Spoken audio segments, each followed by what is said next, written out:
بسم اللہ الرحمن الرحیم۔ السلام علیکم۔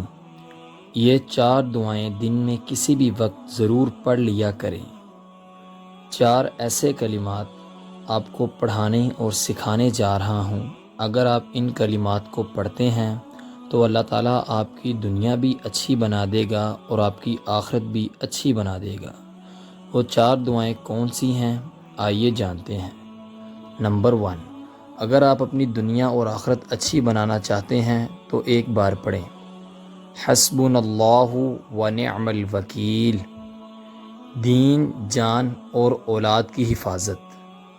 نمبر 2، بسم اللہ علی دینی و نفسی و ولدی و مالی۔ نمبر 3، 20 لاکھ نیکیاں ایک مرتبہ، لا الہ الا اللہ وحدہ لا شریک لہ احد صمد لم یلد ولم یولد ولم یکن لہ کفوا احد۔ نمبر 4، 70 فرشتے 70 دن تک ثواب لکھیں گے، جزا اللہ عنا محمدا وما هو اہلہ۔ اللہ تعالی ہم سب کو اپنے حفظ و ایمان میں رکھے، آمین ثم آمین۔ ملتے ہیں آپ سے کسی نیکسٹ ویڈیو میں، تب تک کے لیے اللہ حافظ۔